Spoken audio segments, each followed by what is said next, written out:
ఒకరోజు రోడ్లు ఎక్స్టెన్షన్ చేస్తున్నారు. అలా రోడ్డు ఎక్స్టెన్షన్ చేస్తున్నప్పుడు సాధారణంగా ఎంతైతే రోడ్డు విస్తరించాలనుకుంటున్నారో దానికి ఆటంకంగా ఉన్న షాపుల్ని లేపేస్తారు, ఏమున్నా లేపుకెళ్ళిపోతారు. అలా లేపుకుంటూ వెళ్ళిపోతున్నారు. అలా వెళ్తున్నప్పుడు వాళ్ళకి అడ్డంగా ఒక చెట్టు అడ్డం వచ్చింది.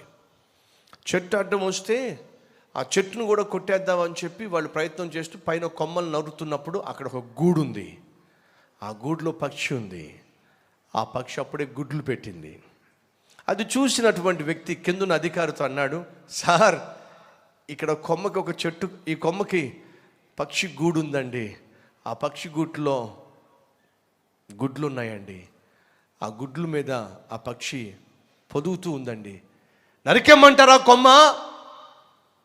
ఆ అధికారి ఆలోచన చేసి, రేయ్ ఓ పని చేద్దాం, ఎలాగో ఈ రోడ్డు ఎక్స్టెన్షన్ మొత్తం కావడానికి ఒక 10 రోజులు పడుతుంది, ఈ లోపల పిల్లలు పుట్టేస్తాయి, ఒక 10-15 డేస్, ఒక 20 డేస్ మనం ఈ చెట్టును నరకకపోయిన నష్టమేం లేదు, ఈ రోడ్డు అంతా ఎక్స్టెన్షన్ కావడానికి చాలా టైం పడదులే, అప్పుడు చివరిలో ఈ చెట్టు నరికేద్దాంలే, దాని జోలికి వెళ్ళొద్దులే అని చెప్పి ఆ చెట్టు జోలికి, ఆ కొమ్మ జోలికి అన్ని కొమ్మలు నరికేశారు. ఈ ఒక్క కొమ్మ, ఈ కొమ్మకున్నటువంటి ఈ పిట్టగూడును చూసి ఆ కొమ్మను మాత్రం ముట్టుకోకుండా వాళ్ళు వెళ్ళిపోయారు. పెద్ద పెద్ద బిల్డింగ్స్ను కూల్చేశారు, షాపింగ్ షట్టర్స్ ఉన్నటువంటి వాటిని కూల్చేశారు, కానీ ఈ కొమ్మ జోలికి మాత్రం రాలా. ఆ తర్వాత వీళ్ళు ఆ రోడ్డంతా ఎక్స్టెన్షన్ చేసి కొంతకాలం అయిన తర్వాత తిరిగి వచ్చారు. తిరిగి వచ్చిన తర్వాత ఆ యజమాని అన్నాడు, ఒరే పైకి వెళ్ళి చూడు, ఆ పెట్టు ఉందో ఆ పెట్టెకు సంబంధించినటువంటి పిల్లలు ఉన్నాయో లేవో చూడని చెప్పంటే ఇతను వెళ్ళాడు. వెళ్తే అన్నాడు, అయ్యా పెట్టలేదు, పిల్లలు లేవు, అవి ఆల్రెడీ ఎగిరిపోయినాయి, సరే ఆ గూడు దించేసేయి అని అంటే అతడు ఆ గూడుని జాగ్రత్తగా కిందకి తీసుకొచ్చినప్పుడు ఆ యజమాని అన్నాడు, ఒరే చూడరా దాంట్లో గుడ్లు ఉన్నాయో లేదో, పిల్లలు ఉన్నాయేమో చూడని చెప్పంటే మీరే చూడండి సార్ అని చెప్పి ఆ గూడు ఇచ్చాడు. అందులో పిల్లలు లేవు, వెళ్ళిపోయింది ఎప్పుడో. కానీ దాంట్లో ఒక పేపర్ ఉంది. ఆ పేపర్తోనే అది చక్కగా గూడు కట్టుకుంది.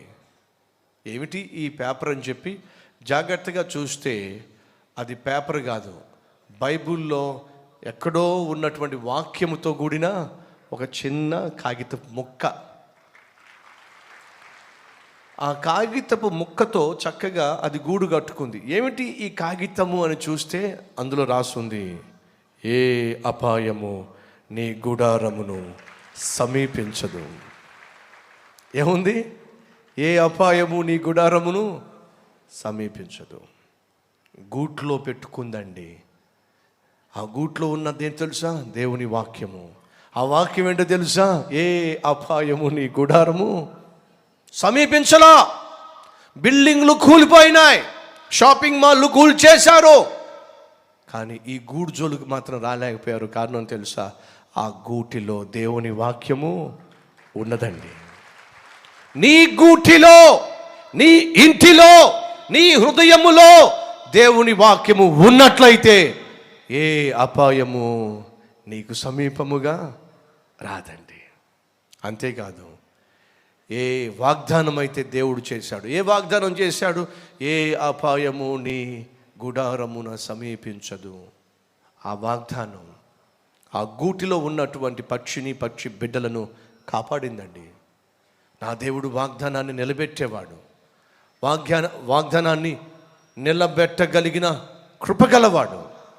ఏ వాగ్దానం అయితే దేవుడు మనకిచ్చాడో ఆ వాగ్దానాన్ని ఖచ్చితంగా నిలబెడతాడు. ఎప్పుడో తెలుసా?